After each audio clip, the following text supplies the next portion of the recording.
वहां की चट्टाने, खड़ी चट्टाने, दुश्मन ऊपर बैठा है आपके ऊपर। अगर आपने चढ़ना है तो उसके गोली के बौछार के बीच में से जाना है। फाइट जारी रहेगा, लड़ाई तो करना ही है। आपको जवाब उसी समय निर्णय लेना और उसी समय जवाबी कार्रवाई देना। आप बैठे रहोगे तो वैसे ही मरोगे, तो इससे अच्छा लड़ के मरो। और उधर कोई नहीं होता कि उससे पूछो, इसको पूछो। आपको पहले तो अपने जवानों को बचाना है, बल्कि हमारे पोस्ट जो हमने खाली किए थे उसके ऊपर आके बैठ गए। जी, एक तरह से धोखा हुआ है। कारगिल विजय दिवस के 25 साल पूरे हो चुके हैं, लेकिन कारगिल का वो युद्ध आज भी विजय दिवस के दिन जब हम याद करते हैं तो किस तरीके का वो युद्ध हुआ होगा, सीधे हम समझेंगे। हमारे साथ ब्रिगेडियर साहब हैं जो राम नारायण विनायक जी हैं। विशिष्ट सेवा मेडल सर को मिला है, रिटायर्ड हो चुके हैं, लेकिन आज भी जब कारगिल के बारे में वो सोचते हैं तो उस दौरान क्या कुछ घटा था कारगिल में युद्ध के दौरान, क्योंकि जो पाकिस्तानी सेना थी वो काफ़ी ऊंचाई पर थी और भारतीय सेना नीचे से चढ़ाई कर रही थी। और उसके पहले भी 2 बार इस तरीके की हिमाकत कारगिल की ही सेक्टर में की गई थी पाकिस्तानी सेना द्वारा। क्या वो कहानी आज हम आपको सुनाएंगे। ब्रिगेडियर साहब से सीधे बात करेंगे। सर, सबसे पहले तो बहुत बहुत स्वागत है आपका लोकमत हिंदी में। जय हिंद सर।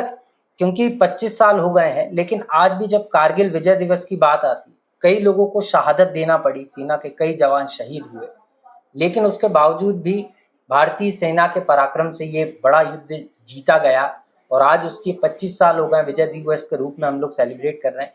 हम आपसे यही जानना चाहेंगे कि जब कारगिल की में युद्ध की जानकारी सबसे पहले सेना के जवानों को लगी तो किस तरीके का माहौल था वहां पर और आप लोग किस अवस्था में थे, क्योंकि अब सीधे युद्ध पर जाना है। सबसे पहले ये जो 26 जनवरी, सब 26 जुलाई 2024 ये रजत जयंती है जी, कारगिल विजय दिवस की। तो सबसे पहले मैं जो हमारे जाबाज सैनिक जिन्होंने कारगिल युद्ध में भाग लिया जी, और जो हमारे जो जवान जिन्होंने अपने जानों की आहुति दी जी, उनको मैं सैल्यूट करता हूँ। और जो हमारे पास नहीं है, जो नहीं रहे, लड़ते लड़ते वीर गति को प्राप्त है, उनको मेरी भावभीनी श्रद्धांजलि। तो ये इसके अलावा ये कारगिल युद्ध एक ऐसा नहीं था कि एकदम से कोई नया युद्ध था जी। अगर पाकिस्तान की तो कोई हिस्ट्री नहीं है। पाकिस्तान तो बंटवारा हुआ और ये इनकी कोई आज़ादी की लड़ाई नहीं हुई। आज़ादी की लड़ाई जो थी वो भारत की थी। और किसी भी कारण से जो भी कारण है जी, वो उसमें मैं नहीं जाऊंगा, लेकिन जो भी एक तरह से समझौते पे जी, जो भी है विभाजन हुआ और ये पाकिस्तान एक धर्म के आधार पे एक देश बना और वो एक मुस्लिम देश था, इस्लामिक देश था। और उसके बाद ये जो दोनों के बीच में जो नियंत्रण रेखा है, इसको दोनों सेनाओं ने बैठ के इसको मैप के ऊपर जी करके एक मैप उनके पास एक मैप होगा और NJ9842 जी एक है जिसके ऊपर सैचिन ग्लेशियर का पूरी कहानी उसके ऊपर है जी। वहां तक मार्क किया गया था। मुश्किल इलाका है और उसने बोला इसके उत्तर की तरफ और जाने हुई लाइन जी, किसी ने मतलब मैप के ऊपर नहीं मार्क किया जी।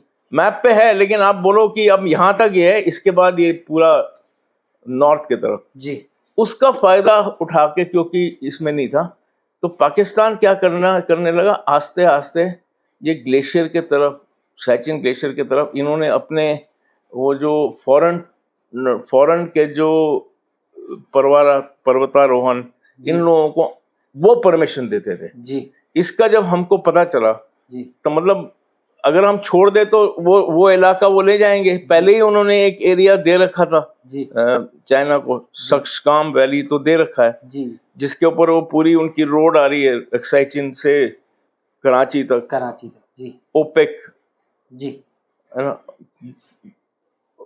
वो जो पूरा रोड है Pakistan economic corridor, China Pakistan CPEC, China Pakistan economic corridor, जो उनको एक चाहिए बंदरगाह, जी, अभी तो उनको पूरा चक्कर काट के आना पड़ता है, जी। अगर इनको गल्फ में भी जाना है तो पूरा चक्कर काट के आना पड़ता है। तो अगर इनका उधर है तो रोड और जब ये डेवलप करेंगे तो इनको कराची पोर्ट और ये सब पोर्ट इनको दे दिया जाएगा। जी। तो इसलिए वो इलाका ये वो कारगिल से ही पास होता है, गिलगिट बाल्टिस्तान। जी। तो ये इलाका बहुत इम्पोर्टेंट है, जी। स्ट्रेटेजिकली इम्पोर्टेंट है। इसमें जो और 1984 में हम लोगों ने एक मतलब बिना किसी वार्निंग के हमने जाके साइचिन ग्लेशियर के जो वेस्ट के तरफ सल्टरो रिज है उसको कैप्चर कर लिया। जी। लड़ाई हुई, घमासान हुई, लेकिन जिसमें बाना सिंह को परमवीर चक्र मिली, लेकिन हम लोगों ने लड़के उसको ले लिया। जी। उसके वजह से हमारा ये साइड बचा हुआ है, और नहीं तो उनका और चाइना का वो मिक्स हो जाएगा तो हमारे लिए तो खतरा है। निश्चित रूप से। तो चाइन जो हमारा जो और रास्ता कारगिल के सामने से, कारगिल सेक्टर मतलब बटालिक, सॉरी बाल्टिस्तान वो वाला एरिया जो है, गिलगिट बाल्टिस्तान वाला एरिया में से वो फिर जाता है आगे जाके वो मुजफ्फराबाद वगैरह जाके। तो ये कैप्चर किया। जब ये कैप्चर किया तो इन्होंने नई स्कीम क्या शुरू किया, आतंकी हमला। इन्होंने बोला हम इनको तो वैसे लड़ नहीं सकते, तो इनके अंदर इन्होंने आतंकी हमला शुरू किया, जिसके ऊपर जो बोलते हैं ना कि 1000 कट से इनको मारेंगे, मतलब तो तब इन्होंने पूरी जो पाकिस्तान जो 89 से शुरू हुई है, 89 के आसपास जब एक कश्मीर में इन्होंने टेररिज्म फैलाया। तो ये पूरी कहानी है। और क्या होता है कि इनकी एक रोड है जो ग्लेशियर तक जाता है, वो खुपवारा के आसपास हमारे नजदीक से जाता है, हम उसको खूब ठोकते हैं। उधर फायरिंग खूब होती है, वो इसलिए होती है कि उनको नहीं तो उनके पास साइचिन उधर तक पहुंचने के लिए रोड बेटर है उनका।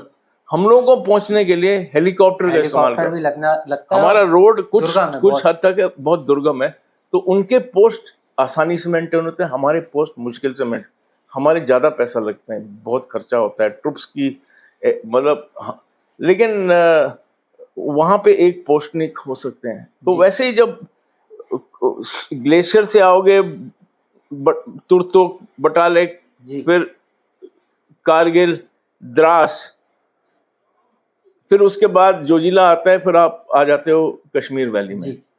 तो ये उनका एम था कि ये जो नेशनल हाईवे इसके ऊपर हम लोग उन लोग नियंत्रण करें, कैप्चर कर ले नेशनल हाईवे को किसी भी तरीके से। तो इन्होंने क्या किया कि उसके बाद कारगिल में क्या होता है, अभी ये समझौता के ऊपर डिप्लॉयमेंट है और उसमें कुछ पोस्ट ऐसे हैं जो साइचिन ग्लेशियर से भी ज्यादा जोखिम वाले पोस्ट है, क्योंकि विंटर में वहाँ रहना मुश्किल होता है, ना आप हेलीकॉप्टर से जा सकते, कट ऑफ हो जाता है वहां पे। तो इसलिए क्या है, उनके लिए भी मुश्किल है। तो दोनों सेनाओं के समझौता था कि ये दिसंबर से लेके मार्च अप्रैल तक, जब तक स्नो है हम पीछे आ जाएंगे, तुम भी पीछे चले जाओ। जैसे चाइना के साथ भी, मतलब जो बॉर्डर ऐसे मतलब समझौता है, मिलते रहते हैं, मतलब ऐसे नहीं कि नहीं। तो उधर समझौता हुआ और पेट्रोलिंग भी बंद हो जाती है, क्योंकि जो हर जगह जहाँ पोस्ट है बीच वाले एरिया को पेट्रोलिंग से, वो भी उनके पेट्रोल भी आते हैं, हमारे पेट्रोल भी आते हैं। तो एक समझौता के ऊपर था। तो हर साल वो भी खाली करते थे, हम लोग भी खाली करते थे ट्रुप्स, और जब वहां रहने लायक हो जाए तो हम वापस डिप्लॉय करते थे, वो भी वापस डिप्लॉय। तो ये जो था 1999 में एक तरफ तो हमारे माननीय वाजपेयी जी और नवाब शरीफ के बीच में समझौता हो रहा था दोस्ती की, और शुरू हुआ कब कि जब दोनों ने न्यूक्लियर बम के टेस्ट किया था, सेकंड मई में हुआ। हमने कुछ दिन पहले किए, उन्होंने कुछ दिन बाद उन्होंने भी किया। उसके बाद थोड़ी गर्मी हुई, बिकॉज कोई भी अगर न्यूक्लियर करता है तो एमिरेट्स इंटरनेशनली, तो जो इन्होंने किया तो फिर दोनों देशों ने अपना वो उसको ठंडा माहौल करने के लिए उन्होंने एक राजनीतिक या अपनी डिप्लोमेसी से उन्होंने फिर ये दोस्ती की बस चलाई लाहौर से दिल्ली। तो जब उस लाहौर एग्रीमेंट जो था वो था साइन करने के लिए, जी ये हुआ फरवरी 99 में। जी और उसी समय परवेज मुशर्रफ ने ये प्लान किया था कि हम ये कारगिल की ऑपरेशन करेंगे जी अपने तरफ से। तो जब इन्होंने क्या कर दिया कि वो जो पोस्ट खाली कर रहे हैं, इन्होंने खाली नहीं किया, बल्कि हमारे पोस्ट जो हमने खाली किए थे उसके ऊपर आके बैठ गए।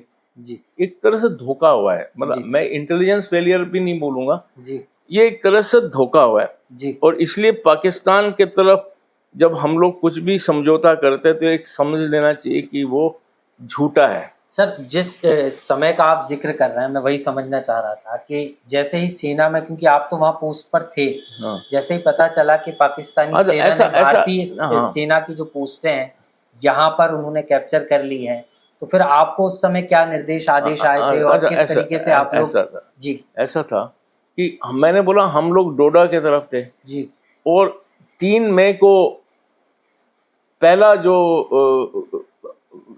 पहला मतलब जो खबर, जी एक तरह से सूचना आई थी जो जुब्बार बटालिक एरिया में, जी कि कुछ दुश्मन के लोग, पाकिस्तान के लोग, सेना के लोग जी वो उधर आए हुए हैं, उनके 10-15 लोग या जो भी, जी उसको तो वो नहीं कर पाया। जब उसने पोस्ट कमांडर को बताया तो पोस्ट कमांडर ने, ये 3 मई को हुआ है, जी और 4 और 6 को हम लोगों ने पेट्रोल भेजा, जो भी उस वहां पे पहुंच थी, जी उन्होंने पेट्रोल भेजा, तो उनके ऊपर फायर वगैरह उन्होंने किया, जी एम्बुश लगाने की कोशिश की। जी उसके बाद हमको पता है वहां, तो फिर वहां का ऑपरेशन पहले शुरू होगा कि जी। वहां पे जी जैसे जैसे पता लगा।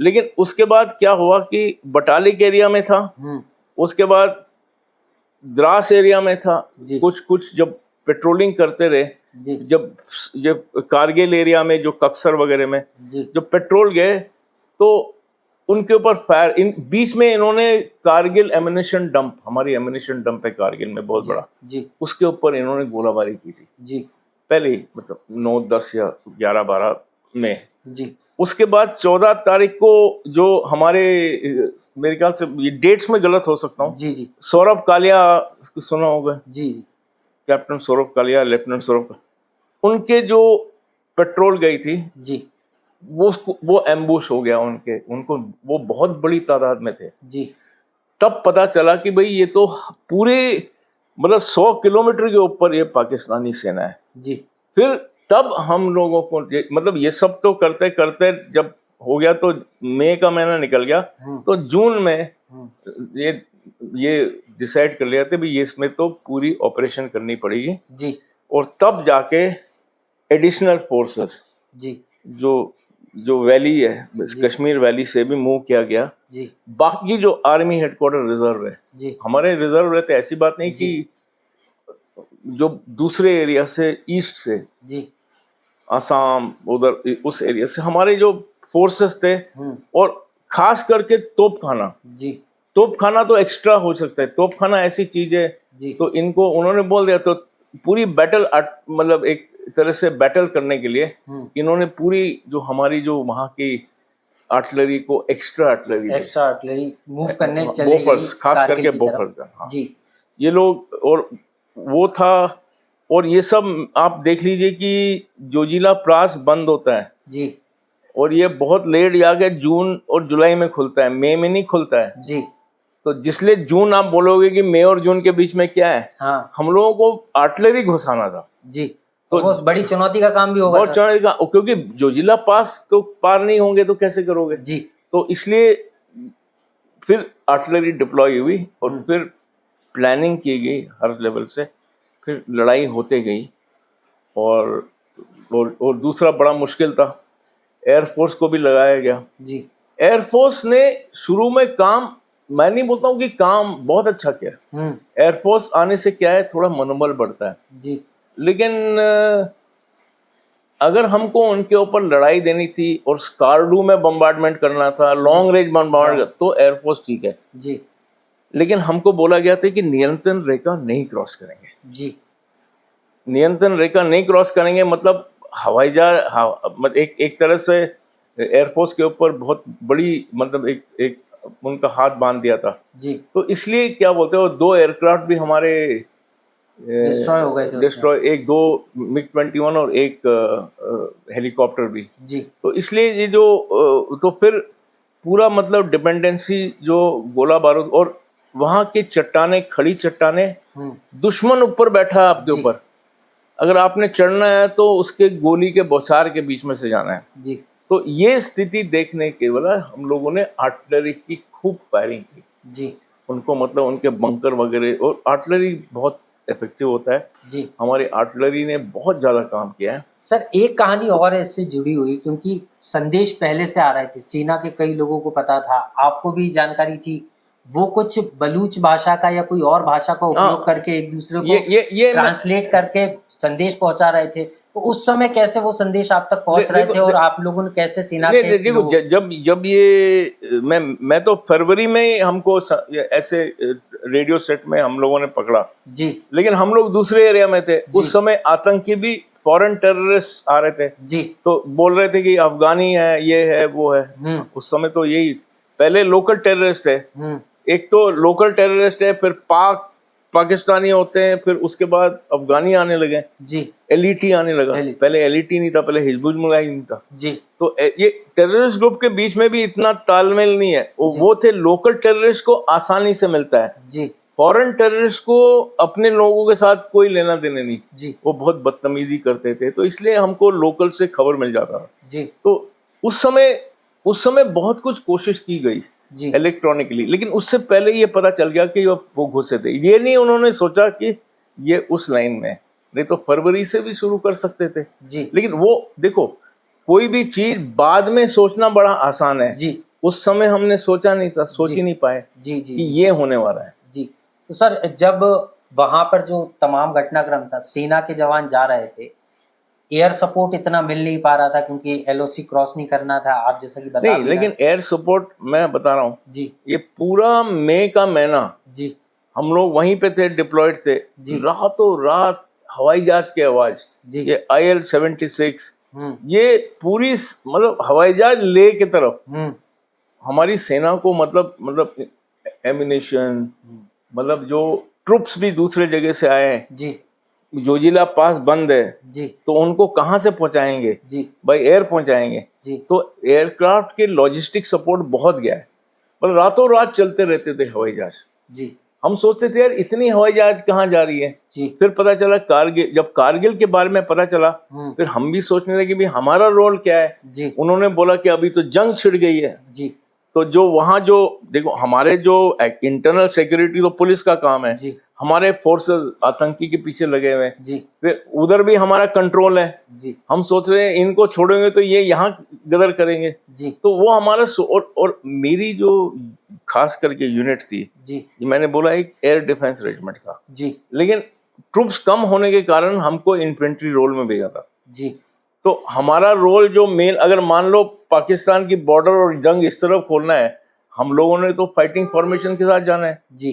तो हमारे और बिना एयर डिफेंस के मूव करना मुश्किल हो सकता है। तो इसलिए हमारा रोल भी वैसे था कि हमको वापस, हमारे लिए बहुत हुआ कि ये लोग बोल रहे थे नहीं आप इनको यहाँ रखो, लेकिन जिस फॉर्मेशन जी, तो हम जहाँ से आए थे उन्होंने बोला भाई हम ये तो एयर डिफेंस है हमारे तो बहुत जरूरी है जी। सबसे पहला आपको एयर रेड ही आएगा जी।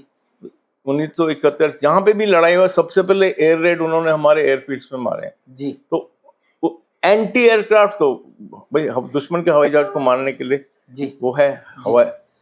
तो इसलिए मतलब हमारा तो फिर हमारे मेन टास्क पे चले गए जी।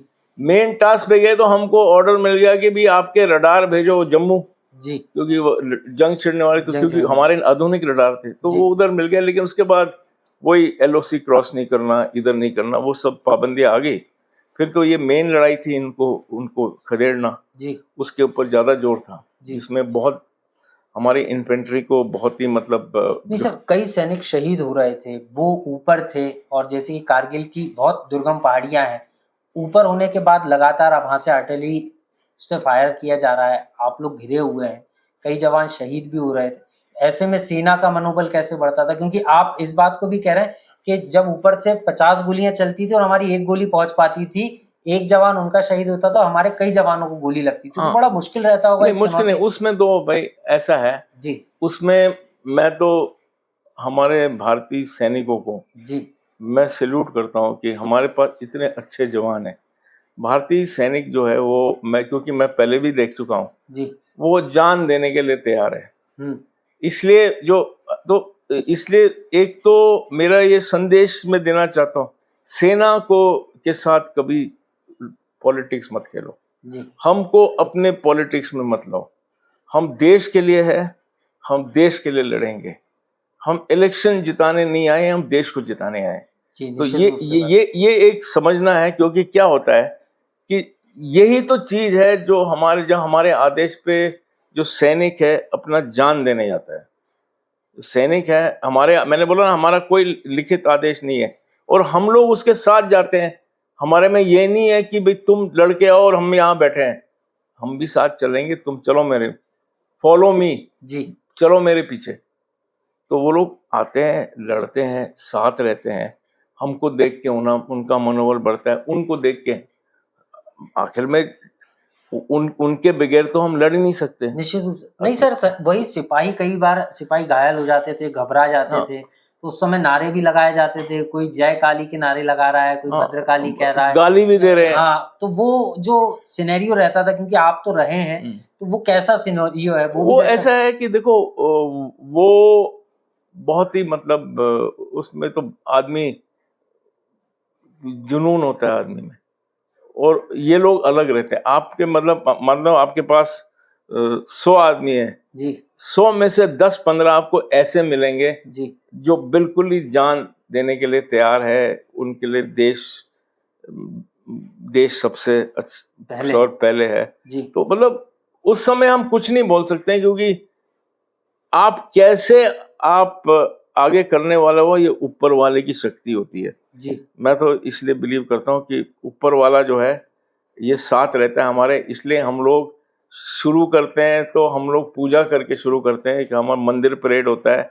हम अगर अटैक करने से पहले इकट्ठे होके हम लोग, तो सर वही समय जैसे अब मंदिर परेड हुई, हाँ, सभी को बोला गया, तो हाँ, कमांडेंट होंगे आप सब नहीं लोग। वैसे परेड नहीं, मतलब हम हाँ, लोग भगवान का नाम लेके ही चलते हैं। भगवान का नाम लेकर आगे बढ़ती है पूरी की पूरी बटालियन। लेकिन समझना ये चाह रहा हूँ, जैसी खबर मिली कि भाई यहाँ युद्ध छिड़ गया है, आपकी टीम को देखो पहुंचना ऐसा है। आपको टास्क मिला है, जी हम लोगों को एक तरह से एक टास्क मिला है, आपको ये हिल कैप्चर कैप्चर करना। करना है। जी उसके लिए प्लान बना के हम उसके मुताबिक चलते हैं और कैप्चर करना है। हमें पता होता है कि इसमें क्या है, हम पहले कहाँ से जाना, कम से कम जो सबसे मुश्किल वाला रूट होता है वो सबसे कम उसमें बाधाएं आती है, जी लेकिन मुश्किल भी होता है। मुश्किल भी होता तो है। हम लोगों को मतलब जो खड़ी चट्टाने हैं, ये है वो है, जो दुश्मन के फायर से बचाव होता है, तो वो सेफगार्ड सब के रूप में काम। वो देख के मतलब वो तो जैसे जाते हैं वैसे पता लगता है जी आपको। मतलब जैसे जाओगे एक, और उनके भी तो अलग अलग,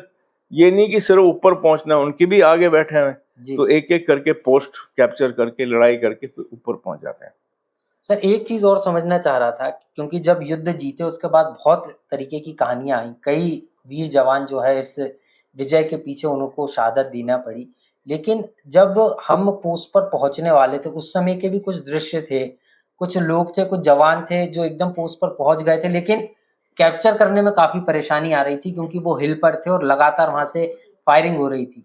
नीचे से भी कई जो जवान थे जो सपोर्ट दे रहे थे, उनका भी मनोबल टूट रहा था, ऐसी खबरें भी आ रही थी। और रात के समय मौसम ऐसा था कि एयर सपोर्ट भी नहीं, जवानों वो को नहीं सब मिल ठीक रहा। है। जैसे जैसे देखो, अभी कई कई बार जैसे एक यहाँ पे हमारे खरगोन में जी एक नायक राजेंद्र यादव है, जी मतलब उसकी कहानी जो यूनिट्स, वो बंदा बहुत बुरी तरह से इंजोर्ड था। जी उसने देखा, वो बातें कर रहे थे जो पाकिस्तानी, जी तो उसने खबर कर दी कि जी साहब यहाँ पे बहुत है, ये खाली नहीं हुई है पोस्ट, इसमें बंदे हैं। उनकी उनकी जो क्या होता है, उनकी जो, जब इनको मार दिया तो उस उधर से और सेना आ गई थी। जी तो ये खबर वो लोग समझ रहे थे कि खत्म हो गया, तो वो रेडियो सेट ऑपरेटर था, उसने अपने कंपनी कमांडर को बताया कि भाई सर, तो उसने फिर उसके मुताबिक तैयारी करके अटैक की। मतलब सीओ को बताया उसने, कहीं ने। जी तो मतलब जो हमारे बंदे लास्ट तक, जी जैसे मैंने बोला कि जब लड़ाई होती है जी तो बंदा मरा हुआ आता है, लेकिन उसकी जब तक सांस चलती है वो उस बंदे ने खबर पहुंचा दिया, जी जिसके वजह से हमारी जो जो जो आने वाली फोर्स है जी वो उस तैयारी के उस साथ तैयारी वहाँ का पहुंच पाई। जानकारी हो। जी सर, एक चीज और समझना चाह रहा था, क्योंकि युद्ध के में कई सारी ऐसी चीजें भी निकल कर आई थी, इनपुट्स जो मिल रहे थे। सेना तो वहां पर थी क्योंकि दुर्गम रास्ता था, पीछे से सपोर्ट नहीं मिल पा रहा था, जो सेना वहां तैनात थी। क्योंकि आपने तो काफी करीब से देखा है एयर डिफेंस से, क्योंकि आप आते हैं तो सारी चीजें आपको भी जानकारी में थी। तो वहां पे उस समय फिर कैसे एटमॉस्फेयर, क्योंकि लगातार कई जवान शहीद हो गए, उसके बावजूद भी कम टुकड़ी बची है और पोस्ट छोड़ना नहीं है। ऐसा है जी हमारे यहाँ जो एक सिस्टम होता है, जी अगर आदमी क्या बोलते हैं इंजोर हो गया है या जो भी है, सबसे पहले हम फर्स्ट एड देते हैं, जी हर एक जब हमारे पास रहता है। जी उसके बाद उसको छोड़ जाते हैं, पीछे भेज देते हैं, और उसके बाद उसको इवैक्यूएट करते हैं। जितना हमारे डॉक्टर भी रहते हैं, हमारे डॉक्टर भी साथ रहते हैं, जी नर्सिंग असिस्टेंट साथ रहते हैं। नर्सिंग असिस्टेंट नहीं हो तो हमारे कुछ जवानों को हम थोड़ी ट्रेनिंग करते हैं बैटलफील्ड नर्सिंग देने की। तो ये सब उनकी ट्रीटमेंट करते हैं, और उनके लिए कम से कम लोगों के साथ पीछे छोड़ के, लेकिन बाकी लोग तो अपना अटैक पे जाते हैं। जी ये नहीं कि किसी को चोट लगे तो पूरी वहां बैठ गए। जी जी एक सिस्टम है कैजुअलिटी इवैक्यूएशन का, तो वो उसको हम पीछे भेज देते हैं खच्चर से। मतलब एक चेन है, जी उसके लिए भी आर्मी में है, पूरी चेन है, तैयारी से चेन सेना रहती है सर। तैयार रहता एक है। चीज और आखिरी सवाल सर आपसे समझना चाह रहा था, क्योंकि इसके पहले भी 2-3 बार कारगिल युद्ध के पहले भी हिमाकत ऐसी पाकिस्तान ने की थी, उसको मुंह की खानी पड़ी थी। कोई ऐसा किस्सा जो लोगों को पता भी ना हो, जब आपको भी लगा हो मन में कि नहीं अब हम अकेले पड़ गए हैं, सपोर्ट आने में टाइम लगेगा, क्योंकि भले ही जो छोटे स्तर का जवान होता है उसको मनोबल बढ़ाते हैं, लेकिन कभी ना कभी मन में ऐसा आया भी होगा कि नहीं यहाँ मुश्किल बहुत है, लेकिन पोस्ट भी नहीं छोड़ना है, मन डगमगाया भी होगा, ऐसा कोई पल? देखो उस समय क्या होता है, हम लोग एक साथ होते हैं जी और अकेले होते हैं। मतलब और जैसे कि मेरा तो एक ही है, जैसे कारगिल में जो 92 में जी जो हम लोग गन कर रहे थे तो खूब आर्टिलरी फायरिंग हुई वहां पे जी कक्सर में, जो भी चोटी पोस्ट नाम। लेकिन हमारे सोल्जर्स जो थे वो डटे रहे जी अपने, वो जो इन्फेंट्री वाले भी थे, जी क्योंकि हम लोग एक साथ काम कर रहे थे। वो जो जी बटालियन था उनके सोल्जर्स तो बड़े इधर से उधर एमिनेशन ले जाना, मतलब ट्रेंच बने होते हैं, जी मतलब उनको कोई असर नहीं पड़ा। हमारे जो इस तरफ से गोली चलती रही, जी लेकिन अपना बचाव करना है, क्योंकि उधर तो अगर आप सर उठाए तो गोली पड़ी। जी तो मतलब फाइट जारी रहेगा, लड़ाई तो करना ही है। आप बैठे रहोगे तो वैसे ही मरोगे, जी तो इससे अच्छा लड़ के मरो। तो मतलब, और लेकिन उस समय मैंने ये नहीं देखा कि कोई जवान पीछे हट रहा है। जी एक एक हमारे में जवानों में एक उसकी जहां का रहने वाला है, जी उसको उसकी इज्जत की है, अपने गांव की इज्जत, जी मन में हाँ अपनी जी स्टेट की इज्जत, अपनी देश की देश की इज्जत। इज्जत तो वो सबसे उसके लिए तो वो पहले। लड़ता है। इसके लिए नाम नमक निशान, जी एक तो आपका नाम है, आप जिसका नमक खा रहे हो, और जो आपकी जो तिरंगा जी निशान है उसके लिए अपनी रेजिमेंट का, तो लोग लड़ेंगे, ऐसे नहीं है कि नहीं लड़ेंगे। हाँ सर, और यही कारण है कि विजय दिवस आज हम लोग मना भी रहे हैं। एक चीज और समझना चाह रहा था, आपने जिक्र भी किया था कि ऊपर जो है मशीन गन पहुंच नहीं पा रही थी, तमाम चीजें थी, दुर्गम रास्ता था। वो पल कैसा था सर, कि कैसे आप हेलीकॉप्टर की मदद से, क्योंकि वहां से लगातार फायरिंग हो रही है। नहीं देखो, जब हम लोग ये गन चला रहे थे तब पूरा मतलब गन चला रहे हैं ये तो गोपनीय था, जी हमें पता था टास्क है, जी जो करने वाले को पता था टास्क। लेकिन वहां पे जैसे मान लो हम लोगों ने पोर्टर होते हैं ना, जैसे वो वहां लोग भी उठा के ले आते हैं, जी फिर खच्चर होते हैं, खच्चर वाला होता है, जी ये सब भी तो है ना, जी ये खबर देने वाले। जी तो हम लोगों ने कम से कम इस्तेमाल किया, जवान लोग ले गए। वो जो सिख पलटन था सिखलाई का, जी वो जवान खुद ले गए कई कई चीजें। जी इतना भार नहीं, जो ले सकते थे वो ले गए, जी जो खच्चरों पे डालना था वो बिल्कुल लास्ट में ले गए, क्योंकि अब पहले ले जाएंगे तो फिर वो भी एक सोर्स है जी और हेलीकॉप्टर को हमने रखा ना, मैंने जिस दिन हम लोगों ने गिराया जी उस दिन एक दिन पहले हेलीकॉप्टर आया जी कारगिल एयरफील्ड पे, जी उसके बाद वो पोस्ट पे जी हम लोगों ने शाम को और सुबह पहले, और उसके बाद हम लोग फिर पैदल गए ऊपर जी। और उसको जोड़ के आ गए। तो सर जब जोड़ने की जब प्रक्रिया चल रही थी तो उस दौरान जोड़ने की फायरिंग प्रक्रिया में उनकी आर्टी शेलिंग आ गई ना, किसी न किसी उनको पता चल जाता है, ऐसी बात नहीं कि क्योंकि इतनी हरकत हो रही है, लोग आ रहे हैं। जैसे हम लोग पोस्ट पे जाते थे, एक पॉइंट था जहाँ पे वो फायरिंग शुरू हो जाती थी, हालांकि बहुत दूर था, लेकिन हमको भी नीचे झुक के जाना पड़ता था। नहीं सर, नीचे झुक के जा रहे हैं, टेंशन है, जब लगातार फायरिंग हो रही है मुझे तो और मजा, ऊपर आपको मजा आ रहा मुझे था तो सर, मजा आ रहा था कि ऊपर से जा रहा है। नहीं तो उस समय नाश्ता चल रहा है, जवान ऊपर नाश्ता भी बना रहा है, नाश्ता इतने युद्ध में नहीं, जहाँ पे ये हम चढ़ रहे, तकरीबन 4-5 घंटे का चढ़ाई था रोड से उधर जी। सबसे पहले वहां पे आप समझोगे कि हम तकरीबन मान लो 45 मिनट 1 घंटा चले, तो वहां पे एक जवान आया साहब, एक जाम पानी, मतलब जो जैम टिन है ना, उसका उसने गर्म पानी से एक जूस बना दिया जी। उसको पीने में बड़ा जोश आता है क्योंकि एनर्जी आती है जी। वैसे आगे चल के थोड़ी और 2-3 घंटे के बाद वो एक और पोस्ट था, वहां पे बीएसएफ था जी। क्योंकि बीएसएफ को भी कभी कभी आर्मी के बीच में दे देते हैं जी। तो बीएसएफ कंपनी था, तो वो आ गया साहब, मैंने बोला क्या हो, बोला साहब मैं बीएसएफ कंपनी का हूँ जी। वो उनको पता चलता है कि हम आ रहे हैं जी। बताना पड़ता है जी।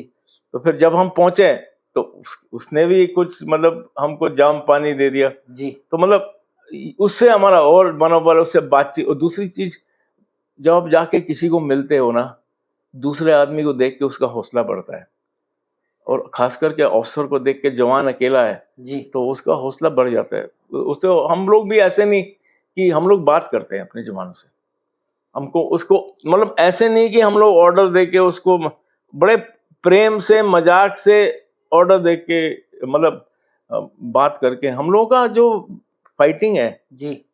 अनलाइक ये नहीं है कि वो ऑफिसर वाइट कॉलर है और ये जवान है, हमारा दूरी ये है, ये नहीं है।